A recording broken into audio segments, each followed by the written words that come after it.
আমি যে আয়াতে কারিমা পড়েছি, এই আয়াতে আল্লাহ বড় মায়া করে ডাক দিয়ে কি বলছেন? আল্লাহ বলছেন, ইয়া আইয়ুহাল্লাযীনা আমানুত্তাকুল্লাহ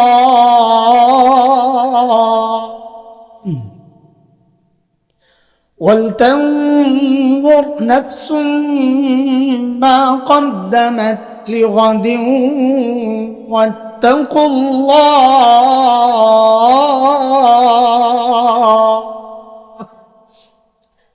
দুইটা হুকুম করেছেন। মুহতারামের বয়ানে দুইটা কথাই আসছিল, ওই জন্য আমি আয়াতটা নিয়েছি যে ওই দুই কথার উপর আলোচনা করব। দুইটা হুকুম আল্লাহর। এক হচ্ছে ও ইমানদারেরা, আল্লাহকে ভয় করো। দুই, ওয়াল তানজুর নাফসুম মা কদ্দামাত লিগাদ, প্রত্যেকটা মানুষের উচিত তার আখিরাত নিয়ে চিন্তা করা যে আমি তো আমার রবের সামনে দাঁড়াবো, তো আমার পুঁজি কি, কামাই কি, সম্বল কি, আমি আমার মালিকের সামনে কি নিয়ে দাঁড়াবো। পুঁজি বানানোর জন্য আল্লাহ আমাকে আপনাকে দুনিয়ায় পাঠিয়েছেন, আমি কি পুঁজি বানাইছি?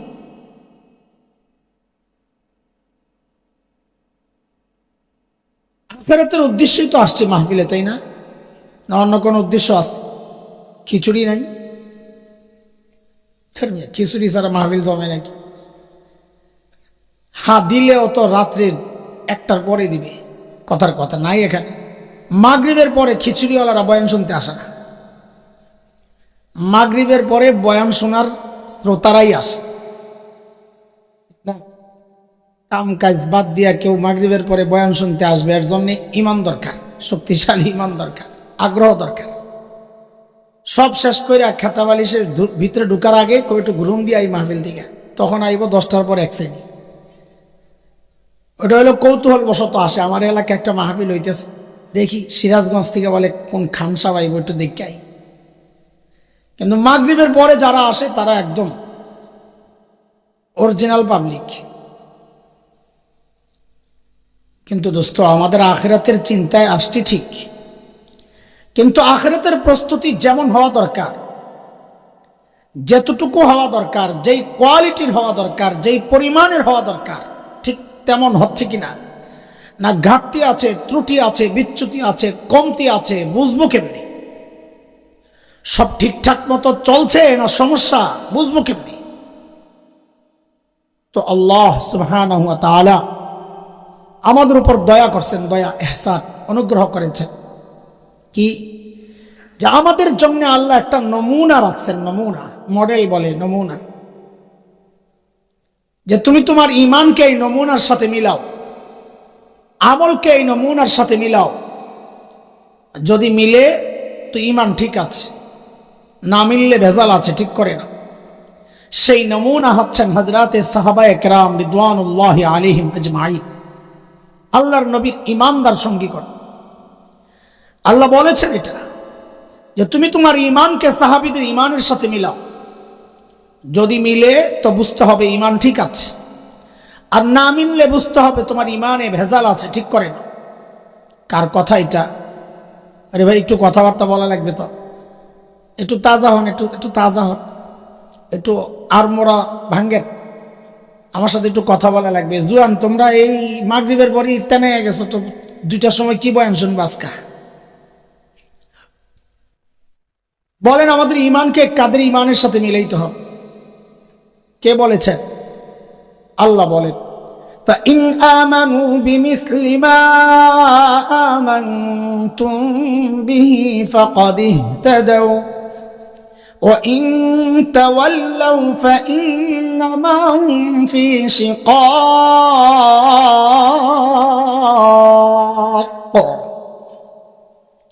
বলে তুমি তোমার তাকওয়াকে সাহাবীর তাকওয়ার সাথে মিলাও।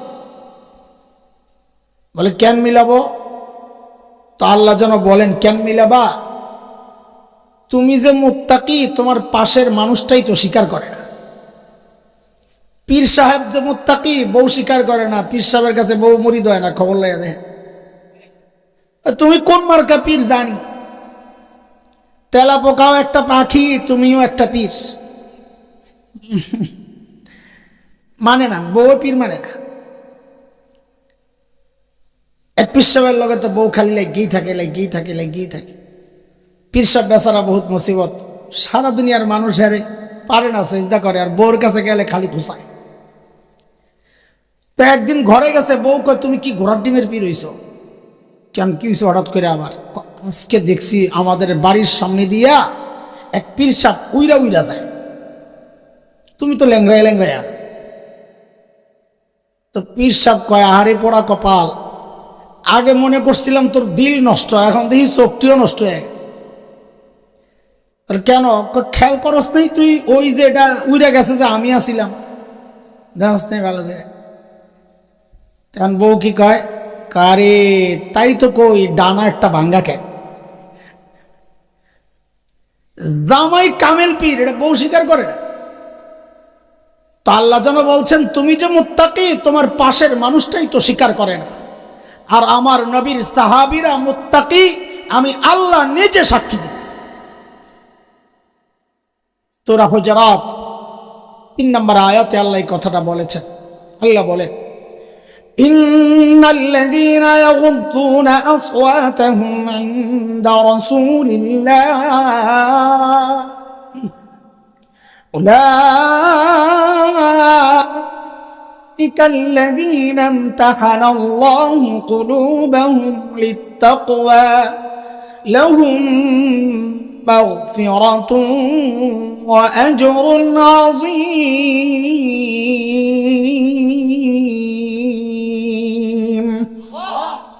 তো বলেন আমাদের আমলকে কাদের সাথে মিলাইতে হবে? জোরে কোন? আল্লাহর সাথে একটা চুক্তি করে লই আগে, যে আল্লাহ যদি মিলে তো দিবেন কি, আগে ওটা পরিষ্কার করে পোষাইলে না চেষ্টা করবো। এত কষ্ট করুন পোষাই তুইব না, কোন আপনারা কি কর? হ্যাঁ, তো আল্লাহকে জিজ্ঞেস করছি আল্লাহ যদি মিলে তো দিবেন কি, আগে ওটা কর। তো আল্লাহ জানাইছেন সূরা তাওবা 100 নম্বর আয়াত, যে কি দিব? সাহাবীদেরকে যা দিছি তোমাদেরকেও তাই দিব। কি দিছেন? বলে এক, ওদের উপর আমি রাজি হওয়ার ঘোষণা দিছি, যে আমি তোমাদের উপর রাজি হয়ে গেলাম। তোমাদের আমল যদি সাহাবীদের আমলের সাথে মিলে তো তোমাদেরকেও জানাইয়া দিচ্ছি আমি তোমাদের উপরও রাজি হয়ে গেলাম। আর কি দিবেন? তো আল্লাহ বলেন সাহাবীদের জন্য আমি জান্নাত তৈরি করে রাখছি, তোমাদের আমল যদি সাহাবীদের সাথে মিলে তো তোমার জন্য আমি জান্নাত তৈরি করে রাখি। আর কথা আল্লাহ বলছেন, والسابقون الأولون من المهاجرين والأنصار والذين اتبعوهم بإحسان رضي الله عنهم ورضوا عنه وأعد لهم جنات تجري تحتها الأنهار خالدين فيها أبدا ذلك الفوز العظيم। বলেন বলেন আমাদের আমলকে কাদের সাথে মিলাইব? সবাই বলেন। কিন্তু দোস্ত শুনে, আমাদের আমল সাহাবীদের আমলের সাথে হুবহু মিলবে না, মিলবে না। বলে কেন মিলবে না? বলে কেন মিলবে? আমি আপনি সেজদা করি, আমাদেরকে সেজদা শিখাইছেন আমাদের বাবা মা উস্তাদ। আমি আপনি সেজদা করি আমার ইমামকে দেখে দেখে, আর সাহাবীকে সেজদা শিখাইছেন মুহাম্মদুর রাসূলুল্লাহ সাল্লাল্লাহু আলাইহি ওয়াসাল্লাম। নবী সেজদায় যান দেখে দেখে সাহাবীও সেজদায়। তো সাহাবীর আমলের সাথে আমাদের আমল মিলবে কোত্থেকে? তো বলে তো কি বললেন এতক্ষণ? মিলাইতে বললেন যে, আসলে মিলবে না। আমাদের কাজ হচ্ছে কাছাকাছি যাওয়ার চেষ্টা করে। কেন? তা আমাদের বড়রা বলেন, দুনিয়ার জিন্দেগিতে সাহাবীদের যত কাছাকাছি পৌঁছা যাবে, আল্লাহ হাসরেও তাকে সাহাবীর তত কাছাকাছি উঠাবে। হিসাব খুব ক্লিয়ার। আপনি হাসরে সাহাবীর কত কাছাকাছি থাকতে চান, সিদ্ধান্ত আপনার। যত কাছে থাকতে চান দুনিয়ায় ও সাহাবীর তত কাছাকাছি পৌঁছার চেষ্টা করা লাগবে। কিন্তু বিষয় হচ্ছে সাহাবীরা আছেন কত দূরে। দেখেন, এগুলো ভূমিকার কথা, ভূমিকার কথা। আমাদের মূল পয়েন্ট হলো দুইটা, গুনাহ থেকে বাঁচা আর পুঁজি সমৃদ্ধ করা। এই দুই কথাই বলতেছিলেন মাওলানা, এটা হলো মূল পয়েন্ট। এই পয়েন্ট ধরেই আমি কথা আগাইতেছি, বাকি ভূমিকার কথাটা একটু শোনেন। সাহাবীদের অনুসরণ যে করব, তাদের মতো যে জীবনটা বানাবো, তারা আমাদের থেকে আছেন কত দূরে, পার্থক্যটা কত। এটা বোঝার জন্য একটা সহজ উদাহরণ শোনাই আপনাদেরকে। দেখেন, ছোটবেলায় আমরা লেখাপড়া করছি, একটু আধটু খেলাধুলাও করছি। মুরব্বীরা কথা কন, খেলছেন না? আর একটু জোরে না করলে তো পোলা পাই না, আমার একা আসামি বানাই লেব। খেলছেন নি কন? আমার সাপোর্টে লোক আছে। আরে যখন খেলছি তখন তো ওই জানি কি লেখছে, হযরত মাওলানা আল্লামা আরিফ সুবহানাল্লাহ, আমার নাম কই, ও আছে হাসান জামিল সাহেব। তখন তো যখন খেলছি তখন তো এত উপাধিওয়ালা বেড়া আসিলাম না, তখন তো আসিলাম হাসাইন না। হাসাইন নাই খেললে কি সমস্যা, ঠিক না? লেখাপড়াও করছি আমি, আমার ক্লাসে বরাবর ফার্স্ট হইছি, আলহামদুলিল্লাহ। এখনকার বাচ্চারাও খেলাধুলা করে, লেখাপড়াও করে। তো আমাদের সাথে এখনকার বাচ্চাদের কোনো পার্থক্য নাই। কথা বলেন, কি পার্থক্য? পার্থক্য আছে। পার্থক্য হইল, আমরা করতাম লেখাপড়া, ফাঁকে ফাঁকে একটু খেলতাম। আর এখনকার বাচ্চারা চায় সারাদিন মোবাইল টিপবে, খেলবে, ফাঁক পাইলে পড়বে। আমরা পড়ালেখার ফাঁকে খেলতাম, ওরা খেলাধুলার ফাঁকে পড়ে। পার্থক্য ঠিক সাহাবীদের সাথে আমাদের পার্থক্যের মূল পয়েন্টটা এটা। সাহাবায়ে কেরাম আখিরাতের কাজ করেছেন, দুনিয়ার কাজও করেছেন। ব্যবসা করেন নাই সাহাবীরা, ওট বকরি চড়ান নাই, খেজুর বাগানের পরিচর্যা করেন নাই, করেছেন। আখিরাতের কাজও করেছেন। আমরাও দুনিয়ার কাজ করি, আখিরাতের কাজও করতেছি, এই যে মাহফিলে আসছি। তো আমাদের সাথে সাহাবীদের পার্থক্য রইল কি? বলে পার্থক্য হচ্ছে, সাহাবায়ে কেরাম করতেন আখিরাতের কাজ, ফাঁকে ফাঁকে করতেন দুনিয়ার কাজ। আর আমি আপনি করি দুনিয়ার কাজ, ফাঁকে ফাঁকে করি আখিরাতের কাজ। শেষ হয় নাই? ঠিক আরেকবার কইয়ের, সাহাবায়ে কেরাম আখিরাতের কাজের ফাঁকে ফাঁকে দুনিয়ার যে কাজটা করতেন, ওইটাকেও সুন্নত তরিকায় কইরা দুনিয়ার কাজটাকেও আখিরাতের কাজ, ইবাদত বানায় ফেলতেন। আর আমি আপনি দুনিয়ার কাজের ফাঁকে ফাঁকে যে আখিরাতের কাজগুলো করি, সেখানেও বেদাত ঢুকাইয়া, রিয়া, লোক দেখানোর ভাব ঢুকাইয়া ওই ইবাদতকে আমি গুনার কাজ বানায় ফেলি। পার্থক্য। এতক্ষণ যা শোনাইছি সব তো মন ভাঙ্গা যাওয়ার মতো কথা, একটা খুশি হওয়ার মতো কথাও কইয়া তারপরে কথা আগাই। সাহাবীদের সাথে আমল মিলবে না বইলে একেবারে হতাশ হয়ে যায় না। আমাদেরকেও আল্লাহ তাআলা কিছু সুযোগ সুবিধা দিয়েছেন স্পেশাল। সেটা কি, এটা বোঝার জন্য আপনাদের আমাকে একটু বলেন, এই এলাকায় টমেটোর চাষ হয় ভালো না? কম না বেশি? কম। আচ্ছা, ফুল সিজনে কেজি থাকে কত? 10 টাকা হলে তো ভালোই চাষ। 10 টাকা ফুল সিজনে, মাশাআল্লাহ। 3 মাস আগে টমেটোর কেজি আসিল কত?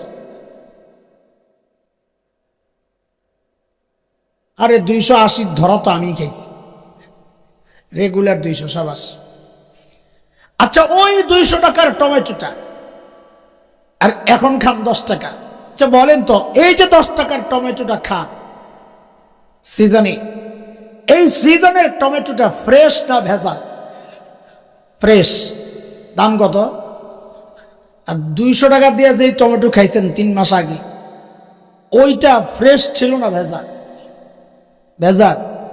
কারবারটা দেখেন তো, ভেজালটা খাইলেন 200 টাকায় আর ফ্রেশটা খান, হিসাব মিলে এই যে দামের যে তারতম্যটা উল্টা হয়ে গেল, কারণটা কি একটু বলেন তো? বলেন না, হয়েছে তো সিজন ছাড়া। তার মানে কি পাইলাম এখান থেকে মূলনীতি? যে সিজনের জিনিস হয় ফ্রেশ।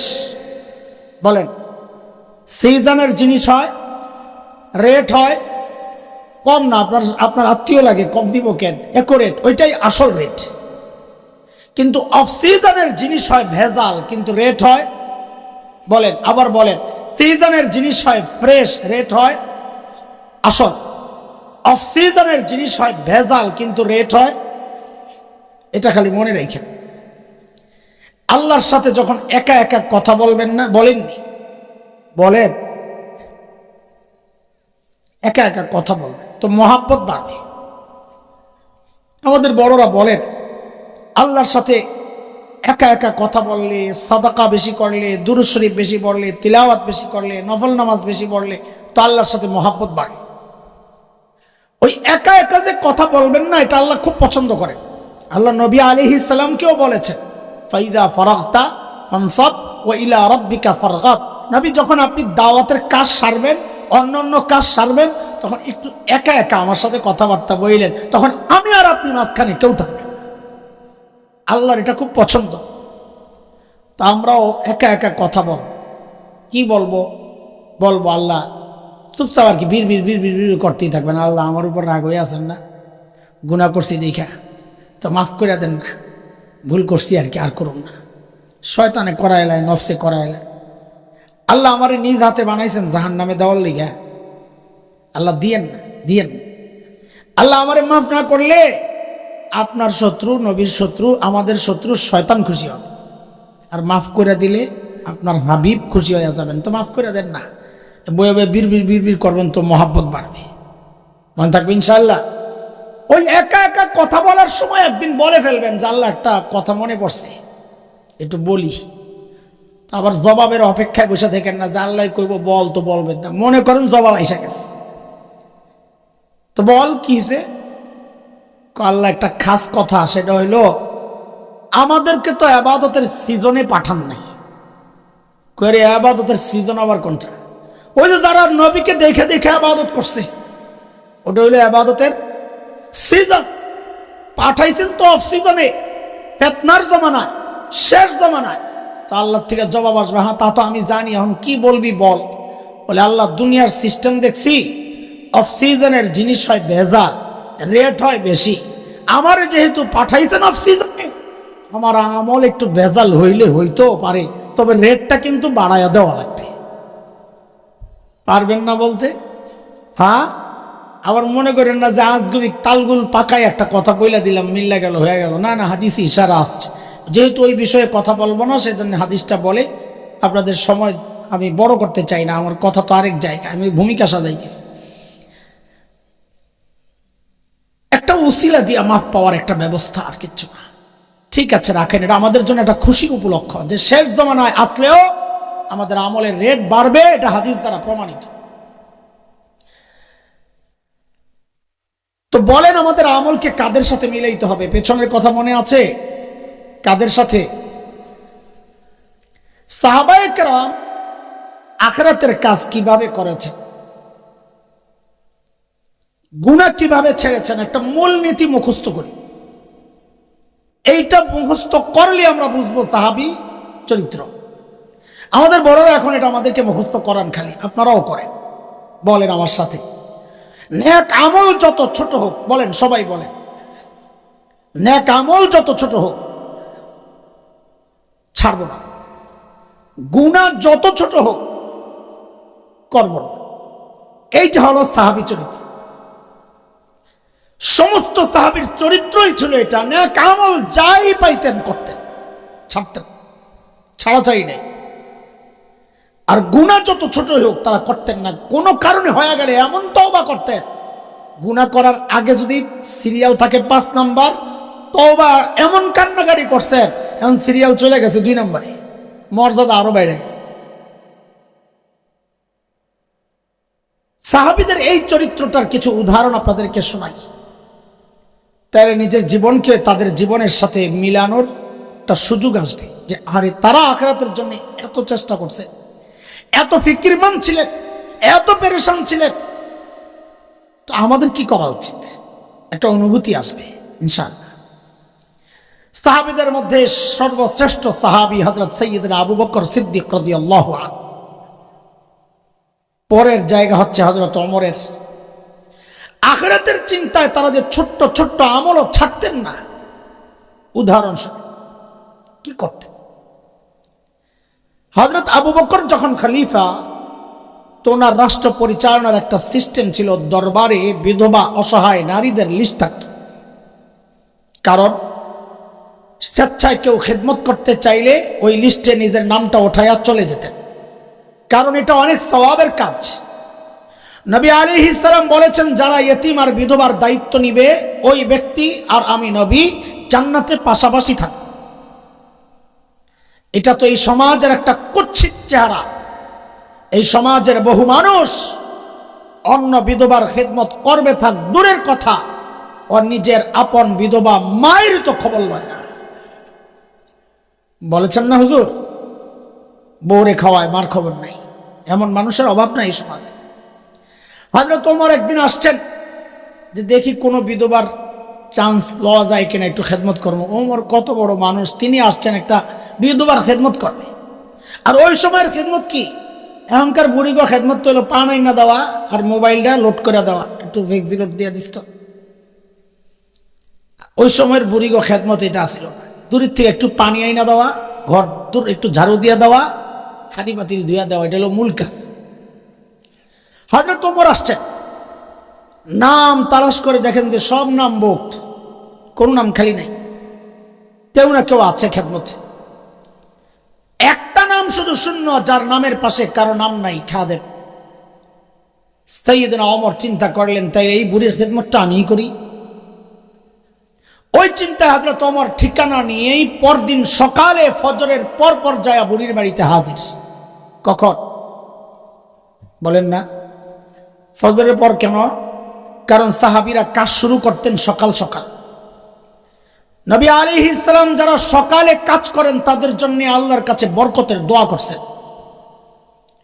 এই জন্য শেখ ইবনে তাইমিয়া বলেছেন, শেখ ইবনুল কাইয়িম রাহিমাহুল্লাহ জাদুল মাআদে আসছে, তিনি বলেন, কেউ যদি সকালে ঘুমায় তার ঘর থেকে জিন্দেগিতে অভাব দূর হবে না, কারণ বরকতের টাইমে সে ঘুমাইতেছে। পরদিন সকাল সাইয়েদনা ওমর বুড়ির দরজা নক করে বলে, মারে আপনার ঘরের কাজগুলো করার জন্য আমি ওমর ইবনুল খাত্তাব হাজির। বুড়ি ভেতর থেকে জবাব দেন, বাবারে প্রতিদিন যে আল্লাহর বান্দা আমার ঘরের কাজগুলো করেন, তিনি ইতিমধ্যেই কাজ করে চলে গেছেন। হযরত ওমর কয়, কে করলেন, নাম কি? বুড়ি কয়, আমি চিনি না। আয়া বলে, কাম দেন, কাম করে যায় না। সাইয়েদনা ওমর চিন্তা করলেন, তাইলে আরো আগে আসা লাগবে। ওই চিন্তায় পরদিন ফজরের নামাজের আগে বুড়ির দরজা নক করে বলে, মারে আপনার ঘরের কাজগুলো করার জন্য আমি ওমর ইবনুল খাত্তাব হাজির। আজকেও বুড়ি হযরত ওমরকে অবাক করে জবাব দিচ্ছেন, বাবারে প্রতিদিন যে আল্লাহর বান্দা আমার ঘরের কাজগুলো করেন, তিনি ইতিমধ্যেই কাজ করে চলে গেছেন। কখন কখন? হযরত ওমর কয়, শাসে আমার কাজ লাগবে না, এই বুজুর্গ বাইর করা লাগবে যে এত সকালে এসে কাজ করে যায়। ফজরের আগে কাজ পায় নাই যায় হযরত ওমর, তার মানে কাজটা আরো সকালে হয়েছে, তাহাজ্জুদের ওয়াক্ত। পরদিন গভীর রাত সাইয়েদনা ওমর বুড়ির দরজার সামনে এক ঝোপের আড়ালে চুপচাপ বসে আছেন। দেখবেন এত রাতে কে কাজ করার জন্য আসে। হযরত ওমর লক্ষ্য করলেন, আল্লাহর বান্দা খালি পায়ে পা টিপে টিপে বুড়ির বাড়ির দিকে আগাচ্ছে।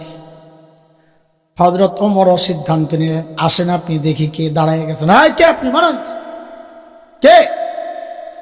হযরত ওমর ছিলেন অনেক উঁচা লম্বা, আওয়াজও ছিল অনেক।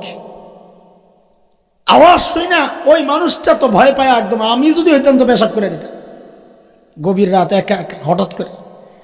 কিন্তু হযরত ওমরের আওয়াজে ওই ব্যক্তি ভয় পাবেন থাক দূরের কথা, উল্টা হযরত ওমর যাকে দেখছেন নিজে চমকায় গেছেন। দেখে নেন আর কেউ না, খলিফাতুল মুসলিমিন আবু বকর সিদ্দিক রাদিয়াল্লাহু তাআলা। আবু বকর, আপনি কেন এই বুড়ির কাজ করার জন্য আপনার আশা লাগে? আমরা নাই রে ভাই, সারাদিন প্রশাসনিক কাজে ব্যস্ত থাকেন, রাতে একটু ঘুমাবেন, আরাম করবেন, তা না। আপনি আসছেন এই গভীর রাতে বুড়ির খেদমত করার জন্য, এই কাজগুলো করার জন্য আমরা নাই রে ভাই। তো হযরত আবু বকর কি জবাব দিয়েছেন, জবাবটা পরে শুনে। জবাবটা এখন দিব না আমি। কেন? কারণ জবাবটার ওজনটা কত এটা বুঝতে হলে আগে আবু বকরের ওজন বোঝা লাগবে। কারণ ব্যক্তির ওজনের উপর কথার ওজন ওঠানামা করে। যেমন ধরেন, আপনাদের এলাকার পরিচিত এক ভিক্ষুক আপনাকে দেখে বলে, এই এদিকে আও, কালকে আমার সাথে দেখা করে তোমারে খুশি করে দেব। তা আপনি মনে মনে হাসবেন, নিজে ভিক্ষা করে খায় আবার আমারে খুশি করে। কিন্তু একই কথা যদি এখন প্রধান যে উপদেষ্টা আছেন ডক্টর ইউনূস, উনি যদি আপনারা ডাক দিয়া কয় কালকে দেখা করো তোমারে খুশি করে দেব, তখনও কি মনে মনে হাসবেন না আশাবাদী হবে? হ্যাঁ, কেন? কথা তো একটাই, কই যে ব্যক্তির ওজন বাড়ছে, এখন কথারও ওজন বাড়ছে। হযরত আবু বকর কত বড় মানুষ এটা না বুঝলে আবু বকরের ওই জবাবটা আপনার কাছে হালকা মনে হবে, এটা একটা কথা। আমি আপনি বললে এই কথার কোনো মূল্য ছিল না, কিন্তু বলেছেন আবু বকর, সেই জন্য কথার ওজন অনেক। আবু বকর কত বড় মানুষ শুনেন।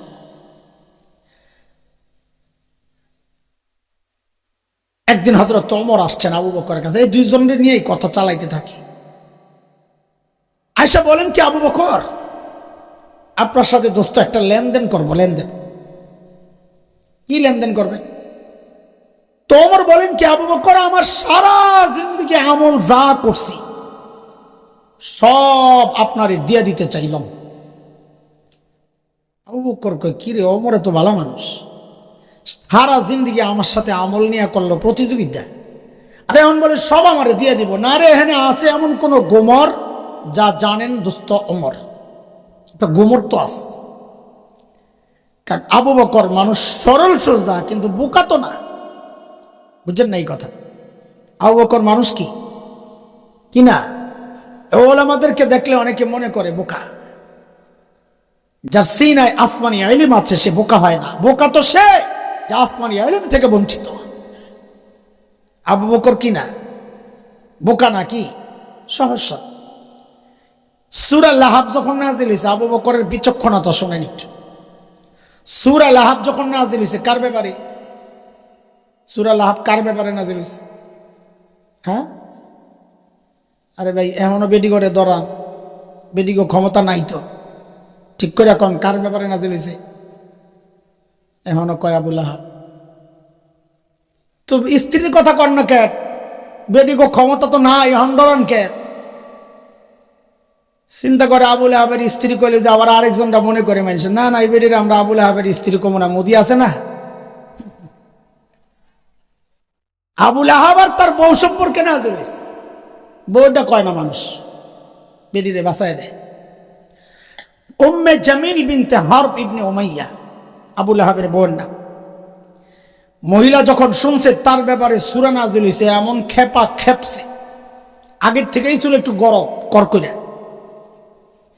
পাথর একটা নিচে নবী আলাইহিস সালামকে মারবে, খুঁজতেছে। নবী আলাইহিস সালাম কাবার পাশে বসে বসে কোরআন আল কারীমের তিলাওয়াত করতেছিলেন। চলে আসছে ওখানে, আবু বকর পাশে বসে বসে পাহারা দিচ্ছেন। আবু বকর দেখছেন উম্মে জামিল যা আসছে, হাতে পাথর, অস্ত্র। আবু বকর বুঝছেন যে উম্মে জামিলের মতিগতি ভালো না। আস্তে আস্তে নবীজির কানে বলতেছেন, ইয়া রাসূলুল্লাহ, উম্মে জামিল আসতেছে, ওর হাতে পাথর, ওর মতিগতি ভালো মনে হচ্ছে না। আল্লাহর হাবিব বলেন, আবু বকর, ওকে আসতে দেন, আসতে দেন। কেন? কারণ আমি যে এখানে বসে আছি, ও আয়েশা আমাকে দেখবেই না। ওই একজন মানুষ বসা, জলজ্যান্ত মানুষ, আরেকজন চোখওয়ালা আয়েশা দেখবে না, এই কথাটা আপনাদের কাছে অবাক লাগে নাই? লাগছে না? লাগে নাই? তো সুবহানাল্লাহ কি বাড়িতে যেয়ে পড়বে না স্টক রাখবেন, পরে একবারে যাই বাড়িতে নিয়ে ছাড়বেন? সময় মতো সুবহানাল্লাহ না পড়লে তো আমার সন্দেহ লাগছে কথাটাকে আমি বুঝাইতে পারি নাই নাকি। জায়গা মতো সুবহানাল্লাহ কয়ে। কিন্তু কেন দেখবে না? প্রশ্ন হচ্ছে এটা। চোখ ঠিক আছে, মানুষও জায়গা, তো দেখবে না কেন? কারণ আল্লাহ তাআলা আমার নবীকে আগেই জানায়া রাখছেন। সূরা বনি ইসরাইল আয়াত ৪৫ আল্লাহ বলেন, وَإِذَا قَرَأْتَ الْقُرْآنَ جَعَلْنَا بَيْنَكَ وَبَيْنَ الَّذِينَ لَا يُؤْمِنُونَ بِالْآخِرَةِ حِجَابًا مَسْتُورًا। নবী আপনি যখন তিলাওয়াত করবেন, আপনার আর বেঈমানদের মাঝখানে আমি নিরাপত্তা পর্দা দিয়ে দিব, ওরা আপনাকে দেখবে না। ঠিকই উম্মে জামিলা আয়েশা খালি খোঁজে, আবু বকর তো বুঝছেন চান্দু তুমি তো নবীরে দেখো না, না পায়াই ধরছে আবু বকর। হয় মোল্লা, তখন তার মোল্লা বলে নাই, যা বলছে সময়ের শব্দ দিয়ে ব্যাখ্যা দিলাম আর কি। ওই মোল্লা তোর বন্ধু কই? এখন দেখেন আবু বকর কি বিপদে বসছে। যদি বলেন লাদ্রি আমি জানি না, তো মিথ্যাবাদী হয় আবু বকর, সিদ্দিক কাটা যায়। আর যদি বলেন এই যে, তো আবু বকর মাইর খান। কেন? আবু বকর বলবেন এই যে, উম্মে জামিল কইব কই যে, এত দেখেন। বুঝছেন না কথা? আবু বকর কি বিচক্ষণ দেখেন, সুবহানাল্লাহ। যেই জিজ্ঞেস করছে হয় তোমার বন্ধু কোথায়, আবু বকর আস্তে করে জবাব দিয়ে দিয়েছেন, খোঁজে দেখো না। বুঝেন নাই? কি বলে? কি বলে? ও হুজুররা জানেন আমরের সিগা জুমলা ইনশাইয়া সিদ কিসবের এহতেমাল নাই। নাও উম্মে জামিল মনে করছে খুঁজে দেখো মানে আমারে বলতেছে খুঁজতে। আবু বকর জানে না কই আছে। আমগো ঢাকায় পোলাবাইন সাফাবাদ একটু আমগো সাফার জোরটা বেশি, তো যাওয়ার সময় পোলাবাইনের মতো করে ঝাড়ি ঝুড়ি মারা ফাইলাম ধরলাম, তো দোস্তরে কই ফাইলাম চেও কই টুয়ে গেছে। আবু বকর মানুষ কি ছিলেন না? কথা বলে না, কি ছিলেন না? হিজরতের সময় নবী আর আবু বকর চলছেন মদিনার পথে। পুরস্কার ঘোষণা হয়ে গেছে, ধৈর্য দিলে 100 পুরস্কার। সবাই খুঁজতেছে, খবরটা ছড়াইতে ছড়াইতে ছড়াইতে ছড়াইতে এমন জায়গায় চলে গেছে যারা নবীও চেনে না, আবু বকরও চেনে না, কিন্তু তাও খোঁজে যদি লাগিয়া যায়। ঠিকই এক গ্রুপ পাইয়া গেছে নবী আর আবু বকরকে, কিন্তু তারা চেনে না, নবীও চেনে না, আবু বকরও চেনে না। অনুমান করতে ওদিক থেকে আইছে। ধরছে আবু বকর ছিলেন সামনে, ধরছে আবু বকর, ধৈরা জিজ্ঞেস করছে মাম্মা আখ, তোমার সাথের লোকটাকে। কি মহা বিপদে পড়ছে এখন আবু বকর। যদি বলেন লা আরিফু, আমি এই লোকটা চিনি না, তো আবু বকর মিথ্যাবাদী হয়, সিদ্দিকুবাদীরা কারা যায়। আর যদি বলেন হাজা নবিয়ুনা, তিনি আমাদের নবী, তো নবীর কল্লা কাটা যায়। আবু বকর কি বিচক্ষণ দেখেন, যে জিজ্ঞেস করছে মাম্মা এই লোককে, সাইয়েদনা আবু বকর আস্তে করে জবাব দিয়ে দিলেন, হাদার রাজুল ইয়াহদিনি, এই লোকটা আমারে রাস্তা দেখায়। আল্লাহ আকবার তো না বুঝা বলছেন, কিন্তু বুঝা আরেকবার বললেন আর কি অনুরোধ। সেটা হইলো পাবলিক মনে করছে আবু বকর রাস্তা চেনে না, নবী পেছন থেকে গাইড করতেছে ডাইনে বামে সোজা, কিন্তু আবু বকরের নিয়ত ওইটা ছিল না। আবু বকর শব্দ একটা গোপন করছেন, কি সেটা? হাদার রাজুল ইয়াহদিনি ইলাল জান্নাহ, এই লোকটা আমারে জান্নাতের রাস্তা দেখায়। কথা কি মিথ্যা? কথা মিথ্যা?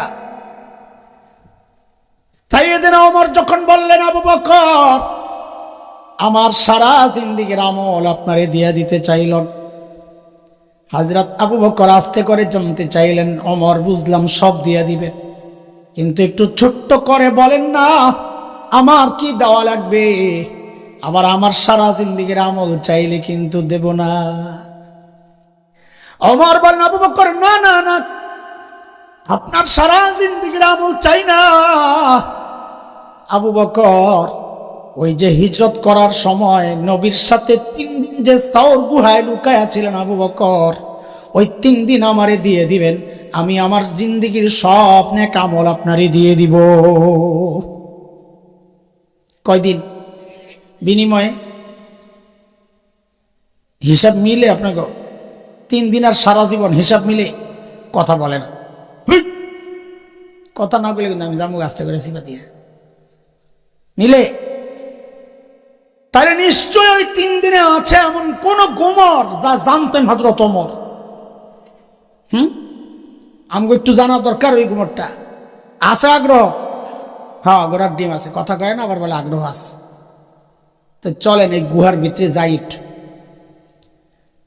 আচ্ছা, গুহার ভেতরে কে? নবী আর আবু বকর। একটা ছোট্ট একটা প্রসঙ্গ আনি, একটু বলেন তো গুহার উপরে কে কে বাসা বানাইছিল? আপনাকে ওয়াজ মুখস্থ থাকে না ভুলে যান? একটু টেস্ট করি। মাকড়সার কবুতর, মাশাআল্লাহ। এরপরে উত্তরটা সঠিক দিতে পারলে হুজুরে পুরস্কার দিব। কোন তো কবুতরের ডিম পাড়ছিল কয়টা? একতলাফ আছে, সাবাস, ভালো একটা জবাব দিস। একতলাফ আছে কইলে তোর পুরস্কার পাইবে না। ডিমই পারে নাই। কেমন বাঞ্জা কবুতর পাঠাইছে নাকি আল্লাহ নবীর বাঁচাইছে? কি কয় না কয় না জানলে তাও বাচ্চাও ফোড়াইছে, সাবাস, পুরস্কার আমার বাজানরে দেওয়া দরকার। আচ্ছা, দেখেন, অনেকে মনে করতে পারেন নবীর সাথে সংশ্লিষ্ট একটা গল্প নিয়ে হুজুর দেখি তামাশা করতেছে। হ্যাঁ হ্যাঁ, আমি তামাশাই করতেছি, আসলেই তামাশা করতেছি। কেন জানেন? কারণ মুহাদ্দিসরা বলেছে কবুতরের গল্পটা পুরাই জাল, বানোয়াট, মিথ্যা কথা। কবুতরই ছিল না, আমরা ডিম পাড়াই, বাচ্চাও ফুটাই, রাইন্দা যে খায় নাই আল্লাহ শুকর। এই দোষ আপনাদের না, এই দোষ আপনাদের না, এই দোষ আমাদের, আমরাই তো শুনাই। হ্যাঁ, মাকড়সার জালের গল্প আছে, তবে দুর্বল। যেহেতু গল্প বলার ক্ষেত্রে দুর্বল বর্ণনা আনা যায়, হালাল হারাম প্রমাণিত হয় না এর দ্বারা, সেই হিসাবে একটু মাকড়সার জালের ব্যাপারটা, প্রসঙ্গটা একটু আনছি, যুবকরা খেয়াল করে শুইল। আচ্ছা বলেন তো, গুহার ভেতরে নবী আর আবু বকর, তাই না? আল্লাহ যদি চাইতেন গুহার মুখটাকে পাথর দিয়ে প্যাকেট করে যেন বোঝা না যায় এখানে একটা গুহা আছে, ভেতরটাকে জান্নাতের টুকরা বানায় দিতে পারতেন কি পারতেন? পারতেন? আল্লাহ তা করেছে না, করে একটা মাকড়সার জাল বুনে দিলেন। কেন? মাকড়সার জাল কি অনেক শক্তিশালী যে কাফেররা ওটা ছেদ করে, ভেদ করে, ছিন্ন করে ভেতরে ঢুকতে পারবে না এমন কিছু? না দুর্বল? কেমন দুর্বল? কোরআন কি বলে? সূরা আনকাবুত, মাকড়সার নামে একটা সূরা আছে কোরআনে। আল্লাহ সেখানে বলেন, ওয়া ইন্না আওহানাল বুয়ুতি লাবাইতুল আনকাবুত।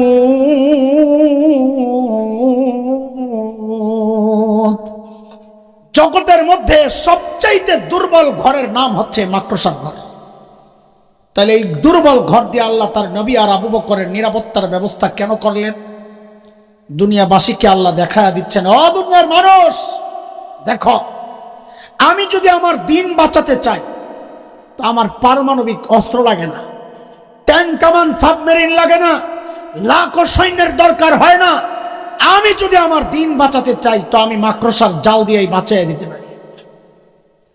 মুসলমান, আল্লাহ কোনদিন ইসলামের পক্ষের শক্তিকে অস্ত্রের শক্তি, প্রযুক্তির শক্তির কারণে জয় দেন নাই।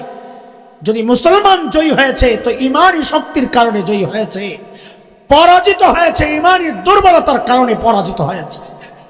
এই জন্য যখন বর্ডারের ওই পাশ থেকে মাঝে মধ্যে একটু এরকম ভেস্কি মারে না, আইতাছি ঢুকতে যাবো, বাংলাদেশ দখল করো, তা আপনারা কি ডরান? আঙ্গ বড় খুশি লাগে যে আসো, খেলা হবে, আসো, জলদি আসো, আসো না কে?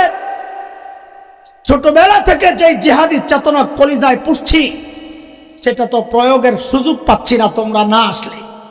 আসো না, ওয়েলকাম। তোমাদের মতো পারমাণবিক অস্ত্র হয়তো আমাদের নাই, কিন্তু তার চেয়েও শক্তিশালী কালিমার অস্ত্র তো আমাদের হৃদয়ে আছে, এটাই আমাদের ভরসা।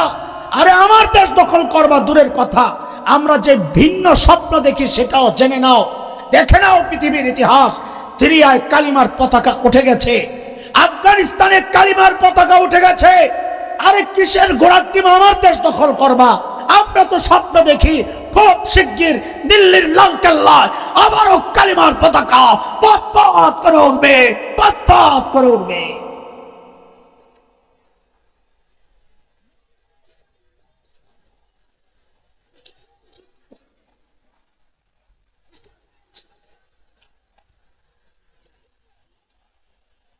আছেন তো নাকি? ইনশাআল্লাহ রক্ত দেওয়া যাবে তো ইনশাআল্লাহ।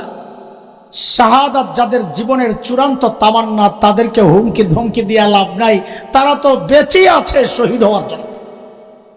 বেঁচে তো আছি শাহাদাতের ওই অমীয় সুধা পান করার জন্য।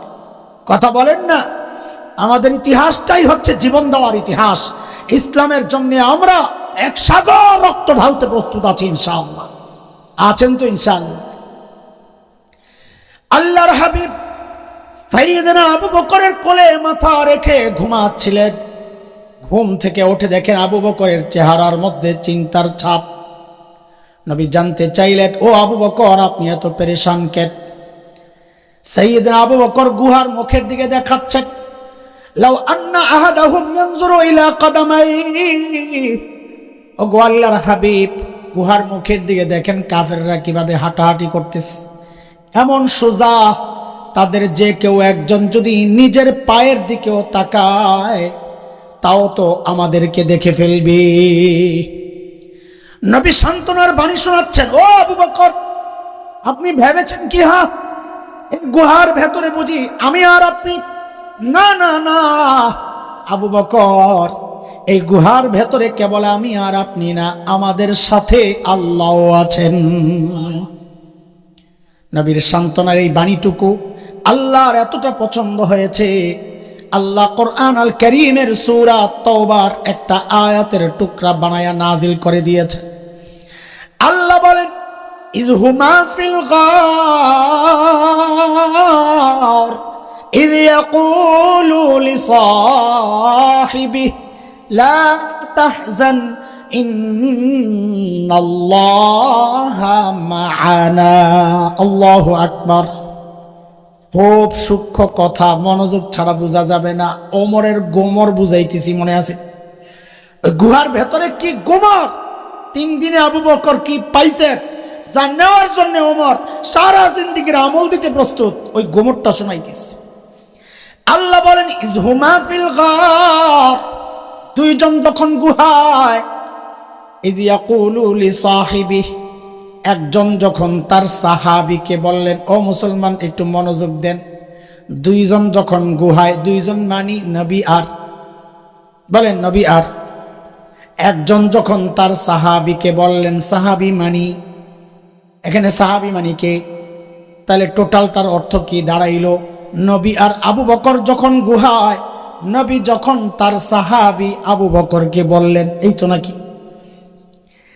মুফাসসিরিনরা লাফায়া উঠছে, কারবার দেখছো কি সে? আল্লাহ কি শব্দ দিছেন আবু বকরের জন্য? আবু বকরের মর্যাদা কই গেছে দেখছো? বলে কই? আল্লাহ বলতেছেন, নবী যখন তার সাহাবীকে বললেন লিসাহিবি, তার মানে আবু বকর যে সাহাবী, এটা আল্লাহ কোরআনে স্বীকৃতি দিয়ে দিলেন। এখন কেউ যদি আবু বকরের সাহাবী হওয়াকে অস্বীকার করে, সাথে সাথে তার ঈমান চলে যাবে। ইয হুমা ফিল গার ইয ইয়াকুলু লিসাহিবিহি। কিন্তু ওমরের গোমর কিন্তু এই জায়গায় না, ওমরের গোমর সামনে। বলে সামনে কোথায়? বলে আল্লাহ বলেন, নবীর কথাটাই আল্লাহ বলছেন, লা তাহজান ইন্নাল্লাহা মা'ানা। আবু বকর, আপনি ঘাবড়ায়েন না, আল্লাহ আমাদের সাথে আছেন। কোথায়? কোথায়? আমার হাত দেখছেন তো? কোথায়?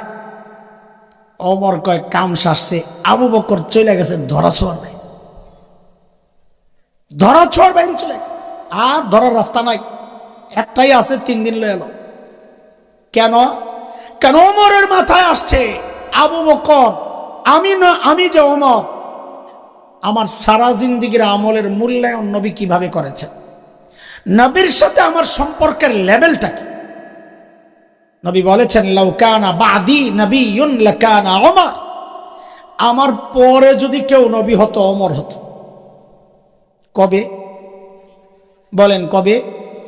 কবে? তার মানে ওমর বুঝা গেছেন, নবীর সাথে আমার সম্পর্কের লেভেল হচ্ছে বাদিয়তের। নবী কয়, ওমর আমি আগে, আপনি? ওমরের জায়গা কই? কথা কয় না, কই? ওমর কয় সারা জিন্দেগি আমল কইরা পাইলাম বাদিয়তের মুকুট, আগে আর পরে। নবী কয় আপনার জায়গা আমার পিছনে। আর আবু বকর 3 দিন ছিলেন। নবী কয়, আবু বকর আপনার সাথে আমার সম্পর্কের লেভেল কিন্তু ওমরের মতো বাদিয়তের না, আগে আর পরে না, মানা মাইয়তের সাথে সাথে সাথে সাথে। ওমর কয় আমার সারা জিন্দিগি লাগবো না, বাইরে ওই 3 দিন দিয়া দেন, তাইলে মাইয়তের মুকুটটা আমি পাইয়া যাই, তুমি বাদিয়তের মুকুট লয়ে বইয়া থাও। গোমর বুঝছেন ওমর, আবু বকর কি বোকা, কি বুঝাইছি তখন? এই গোমর আবু বকর জানেন না? জানেন না? জানেন। কেন জানেন? কারণ তার মেয়ের এক হাদিস থেকে জেনে গেছেন। আম্মা জান আয়েশা রাদিয়াল্লাহু আনহা, আকাশে নক্ষত্র লক্ষ লক্ষ দেখা যায়, মদিনার আকাশ তো স্বচ্ছ পরিষ্কার। আম্মা জান জিজ্ঞেস করতেছেন, ইয়া রাসূলুল্লাহ, আপনার উম্মতের মধ্যে এমন কেউ কি আছেন যার আমলের পরিমাণ ওই নক্ষত্রের চেয়ে বেশি? আল্লাহর হাবিব বলেন, আয়েশা আছে একজন। কয়জন? কয়জন? আম্মা জান তো মনে মনে খুশি, জানি তো একজন কে, আমার আব্বাই তো। জানলে আবার জিজ্ঞেস করছো কেন? কয়টা দুনিয়ার সব মেয়েদের স্বভাব স্বামীর মুখ দিয়ে একটু বাবার বাড়ির প্রশংসা শুনতে চায়। একদিন খালি বদনাম করে দেখেন, 1 সপ্তাহের তরকারি মজা হয় না। ঠিক, খুব খুশি না? বেডি গোপড়িতে যাইতেছে, মিয়া সাইজ তোমারে করা হয়েছে, তুমি টের পাও নাই। তার মা বাবার প্রশংসা করলে সে খুশি হয়, বদনাম করলে কষ্ট পায়। সন্তান হিসাবে এটাই তো হওয়ার কথা। অপরাধী তো তুমি। তোমার বউ যখন তোমার মা বাবার বদনাম তোমার কাছে করে, তোমার কষ্ট লাগে না? বউর কথায় যায় মা বাবার সাথে খারাপ আচরণ করো। বউ তো ঠিকই আছে মিয়া, খারাপ তো তুমি মিয়া। আবার হাসো, শরম লাগে না বেহাইয়া? আল্লাহর হাবিব বলেন, আয়েশা আছে একজন। কয়জন? তো বলে, যদি জানোই তোমার বাপ তো জিজ্ঞেস করছো কেন? ওই যে খুশি হওয়ার জন্য। আল্লাহর হাবিব বলেন, আয়েশা আছে একজন যার আমলের পরিমাণ ওই নক্ষত্রের চেয়েও বেশি, সে হচ্ছে ওমর ইবনুল খাত্তাব। কে কে? হায়, আম্মাজানের মুখটা এমন বেজার হয়েছে। এক তো নিজের বাবার নাম বলেন নাই, আবার বলছেন কার নাম? সতীনের বাপের নাম। হায় রে, কি কষ্ট! আল্লাহ রসুল তো চেহারা দেখে বুঝছেন যে আয়েশার ভিতরে গন্ডগোল চলতেছে। চেহারা দেখলে মানুষের ভিতর বোঝা যায় না? ইংরেজিতে বলে face is the index of mind. মানুষের ভিতরে কি কাজ করে তার চেহারায় প্রকাশ পায়। আম্মাজান বুঝছেন ভিতরে গন্ডগোল চলছে। তা আল্লাহ রসুল বলেন, আয়েশা, তুমি মনে করছিলা তোমার বাবার নাম বলবো? আরে আয়েশা শুনো, তোমার বাবা আবু বকরের হিসাবটাই আলাদা। সবার সাথে আবু বকরকে আনা যাবে না, আবু বকরের হিসাব আলাদা। আমার গোটা উম্মতের আমল যদি এক পাল্লায় করা হয়, একটা আবু বকরের ওই 3 দিন যদি আরেক পাল্লায় রাখা হয়, তা আবু বকরের ওই 3 দিনের পাল্লা ভারী হয়ে যাবে। তা আবু বকরের জানে না খবর 3 দিনের দাম, বইয়ের উঠে দেওয়ার লেগে। আবু বকর কি কয় জানে? হায় হায়, সর্বপ্রথম যেদিন আবু বকরের জবাবটা কিতাবে পড়ি না, আল্লাহকে সাক্ষী রেখে বলছি, আমি সাথে সাথে কান্না করে দিচ্ছি। কি মানুষেরা! আবু বকর কি বলে জানেন?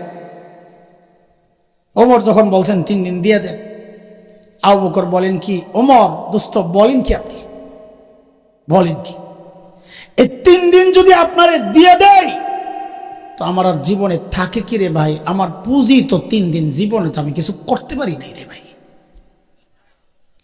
আরে আবু বকর যদি জীবনে কিছু করতে না পারেন তো করছেন কে? কে করছেন? কি করেন নাই আবু বকর দ্বীনের জন্য, নবীর জন্য? হিজরতের রাত শুধু দরজা একটা টোকা পড়ছে, সাথে সাথে দরজা খুলে গেছে। নবী তো অবাক হয়ে গেছেন, আবু বকর আপনি ঘুমান নাই?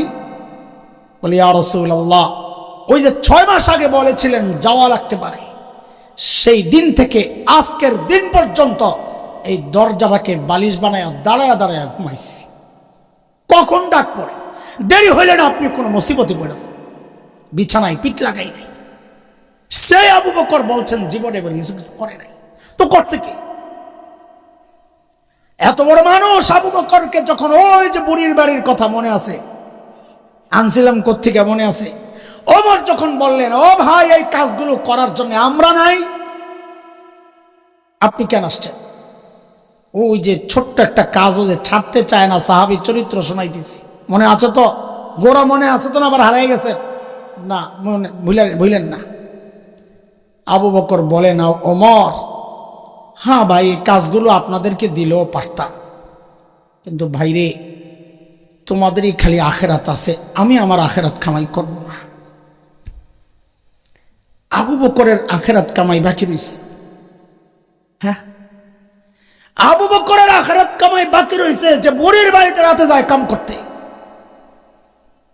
আর আমি আপনি মনে করি এত কিছু করছি, আল্লাহ মনে হয় জান্নাত কয়েকটা রেডি রাখছে।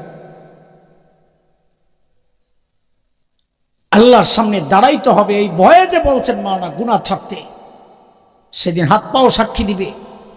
আমাদের তো কোনো চিন্তা নাই, অথচ আবু বকর এত বড় মানুষ, দূরে যায়া নির্জনে যায়া যায়া কাঁদতেন, নিজের ধিক্কার দিয়া দিয়া বলতেন, ইয়াবনা আবি কুহাফা, এরে আবু কুহাফার ছেলে। আবু বকরের বাবা ছিলেন আবু কুহাফা। এরে আবু কুহাফার ছেলে, তুই মানুষ কেন হইছস? এখন হিসাব কেমনি দিবি? আল্লাহর সামনে এখন দাঁড়াবি কেন? আরে আবু বকরের যদি হিসাব দেওয়া লাগে, তো বিনা হিসাবে জান্নাতে যাবেনটা কি? সাইয়েদনা আবু বকর গাছের পাতা দেখলে তাকায়া তাকায়া কাঁদতেন। কি বলে? ইয়া লাইতানি কুনতু ওয়ারাকা মিনাশ শাজারা তুদাত অতুক, হায় মানুষ না হইয়া যদি গাছের পাতা হইতাম, তো জীবজন্তু আমার চাবায় চাবায় খায়া ফেলতো, আমার আর হিসাব দেওয়া লাগতো না। এখন হিসাব কেমনি দেব? আবু বকরের হিসাবের চিন্তা। সাইয়েদনা ওমর এত বড় মানুষ, এক হাদিস তো শুনাইছি, নবী বলেছেন আমার পরে কেউ নবী হলে ওমর হতো। এটা কি কম মর্যাদার কথা? এক হাদিসে নবী বলেছেন ওমর ফিল জান্নাহ, ওমর জান্নাতি। এক হাদিসে নবী বলেছেন আমি আপনি হকের উপর চললে বলা হয় লোকটা হকপন্থী। ওমর সম্পর্কে নবী বলেছেন উল্টা, দারাল হাক্কু হাইসু দারা, ওমর যেদিকে যায় হক তার পেছনে পেছনে যায়। তার মানে ওমর হকপন্থী না, বরং হক ওমরপন্থী। নবী বলেছেন ওমর যেই রাস্তায় চলে শয়তান ভয়ে ওই রাস্তায় থাকে না, আরেক রাস্তায় চলে যায়। জান্নাত থেকে যখন নবী আসছেন দুনিয়ায় মেরাজের পর, জান্নাতের বিবরণ দিচ্ছেন নবী, জান্নাত এমন জান্নাত এমন। ওই বিবরণের মধ্যে নবী বলছেন জান্নাতে ওমরের বাড়িটাও দেখছি, কি যে সুন্দর। মন চাইছিল একটু বাড়িটার ভেতরে ঢুকি, কিন্তু ওমরের যে গায়রত, আত্মমর্যাদা বোধ, প্রেস্টিজ, ঢুকলে যদি ওমর মাইন্ড করে, এই জন্য ঢুকে নেই। সাইয়েদনা ওমর বাচ্চাদের মতো হাউমাউ করে কান্না শুরু করছেন, বিকা গিরতু ইয়া রাসূলুল্লাহ, আপনার সাথে আমার আত্মমর্যাদা বোধ, কেন ঢুকলেন না? এত বড় মানুষ ওমর, একমাত্র ব্যক্তি যাকে আল্লাহর নবী আল্লাহর কাছ থেকে ভিক্ষা করে আনছেন। আল্লাহ ওমরের হেদায়েত চাই, আল্লাহর কাছ থেকে চাই আনছেন ওমরকে। অথচ আখিরাতের চিন্তায় ওমর কতটা অস্থির থাকতেন। জীবনের শেষ সময়টা পার করার সময় কি বলেছেন? এক মাজুসি অগ্নি পূজারীর ছেলে আবু লুলু বিষাক্ত খঞ্জর দিয়া ফজরের নামাজে যখন চালায়, নারী বুড়ি বের হয়ে গেছে, কাপড় দিয়া পেঁচাইয়া হযরত ওমরকে শোয়া দেওয়া হয়েছে। হযরত ওমর বেহুশ বিষক্রিয়ায়, একজনের কোলে মাথা, একটু হুশ ফিরছে তো মাথাটা নিজে মসজিদে নববীর ফ্লোরে রাখছেন। ফ্লোরটা কি ছিল? পাকা না টাইলস করা না মোজাইক করা? কি ছিল? কাঁচা মাটি। প্রায় অর্ধজাহান শাসন করা ওমর নিজের মাথাটা জমিনে রেখা গালডারে মাটির সাথে ঘষেন আর কান্দেন, ঘষেন আর কান্দেন, আর বলতেছিলেন ওয়াইলুল লাকা ইয়া ওমর ইন লাম ইয়াগফির লাকা রাব্বুক, ওমর তোমার রব যদি তোমারে ক্ষমা না করে, ওমর তোমার জন্য ভয়ঙ্কর বিপদ কিন্তু অপেক্ষা করতেছে। আরে জান্নাতি গ্যারান্টি পাওয়া ওমর কান্না করে, জান্নাতি গ্যারান্টি পাওয়া আবু বকর কান্না করে। অথচ যাদের কান্না করার কথা আমার মতো জালিমের সেই হাসান জামিলরা হাসি। আয় আয় হায় আফসোস, এমন বেকুল পেরেশান তো হওয়ার কথা ছিল আমার মতো জালিমের। অথচ আমি তো বটেই, অধিকাংশের চেহারার দিকে তাকাইলে মনে হয় না মানুষটার আখিরাতের কোনো চিন্তা আছে। কেন রে ভাই? ও বাবা কেন জিজ্ঞেস করি? ও ভাই কেন জিজ্ঞেস করি? এতটা নিশ্চিন্ত কোন কারণে হয়েছে? কোন কারণে? নিশ্চিন্ত তারা হওয়ার কথা ছিল, যেহেতু জান্নাতের গ্যারান্টি পাওয়া গেছে। আমাকে আপনাকে কেউ জান্নাতের গ্যারান্টি তো দেয় নাই। সাইয়েদনা ওমর তো জান্নাতের গ্যারান্টি পাওয়া, আবু বকর জান্নাতের গ্যারান্টি পাওয়া। আমাকে আপনাকে কে গ্যারান্টি দিল যে আমাদের মৃত্যুর যন্ত্রণা হবে না? আমাকে আপনাকে কে গ্যারান্টি দিল যে আমাদের কবরের আযাব হবে? বলে চুল পাইকা সাদা হয়ে গেছে, এখনো গুনাহ ছাড়তে পারে। দাড়ি পাইকা সাদা, এখনো গুনাহ ছাড়তে পারি না। বাবা ছাড়বেন কবে জিজ্ঞেস কর। আর কত? এবার একটু থাম। হয়েছে তো, থামেন নাই। হেরে যুবক, তোরা কিন্তু এমনটা ভাবিস না আল্লাহ তোদেরকে সময় দিবেন দাড়ি চুল পাকা পর্যন্ত পুঁজি সমৃদ্ধ করার জন্য। না রে বাপ না। কত বাবাকে দেখছি সন্তানের লাশ কাঁদে নিয়ে যাইতেছে। কার কখন ডাক চলে আস। আরে কে জানে এই মজলিসে এমন কেউ থাকতে পারে, তার খবর নাই। সে বসে আছে এখানে, কিন্তু তার কাফনের কাপড়টা চলে আসছে দোকানে, তার খবর নাই। কে জানে কালকে খবর পাইতে পারে বয়ান করে গেল মাওলানা হাসান জামিল তো দুনিয়ায় নাই। কখন কার ডাক চলে আস। হেরে ভাই, হেরে আমার বন্ধু, হে যুবকরা, কিভাবে বললে বুঝবা? আমি তো এইভাবে বুঝাইতে পারি না। তো আমার শেষ কথাটা বলি, আজান হবে, নামাজ হবে 8:30। আমি তোমাদেরকে বলি, আমার কথাগুলো যদি হৃদয়ে টাচ না করে রে বাপ, নাও করতে পারে, আমি পাপী মানুষ, তো বলি কি, তোরা আমার সামনে আয়, আমার সামনে আয়, তোদের পাওগুলো আমার সামনে মেলা দে, আমি ওই পাওগুলারে জড়াইয়া ধইরা বৈশা বৈশা কান্না করি, তাও তোরা গুনাহ ছেড়ে দে বাবা, গুনাহ ছেড়ে দে। আরে গুনাহওয়ালা চোখগুলা নিয়ে মালিকের সামনে কেমনে দাঁড়াবো বলেন? এই গুনাহওয়ালা কান নিয়ে মালিকের সামনে কেমনে দাঁড়াবো? এই গুনাহওয়ালা হাত পাও নিয়ে মালিকের সামনে কেমনে দাঁড়াবো? মাওলানা বলতেছিলেন নামাজের পর, মাগরিবের পর, যখন আমার হাত পাও আমার মালিকের দুয়ারে আমার বিরুদ্ধে সাক্ষী দিবে, আমার চোখ কান সাক্ষী দিবে, আর এমনকি চামড়াও সাক্ষী। সূরা হামিম সাজদায় আসছে 20, 21, 22 নম্বর আয়াত। হাত্তা ইযা মা জাউহা শাহিদা আলাইহিম সামউহুম ওয়া আবসারুহুম ওয়া জুলুদুহুম বিমা কানু ইয়ামালুন। আরে কার নাফরমানি চলতেছে? হ্যাঁ, কার কার? ওই মালিকের যিনি আমাকে আপনাকে এত ভালোবাসে। এইটা ভালোবাসার প্রতিদান। বলে কত ভালোবাসেন? বলে জালিম তুমি দেখো না কত ভালোবাসে। আরে আমি তুমি দরজা বন্ধ করে যখন গুনাহ করি না, ভেতরে গুনাহ চলছে, আমার মালিক আমাকে কত ভালোবাসে। ওই গুনাহ অবস্থায় আমার মালিক দরজার নিচে দিয়া বাতাস আর অক্সিজেন পাঠাইয়া দিচ্ছেন যেন আমি মইরা না যাই। আর আমি প্রতিনিয়ত ওই মালিকের নাফরমানি করতেছি।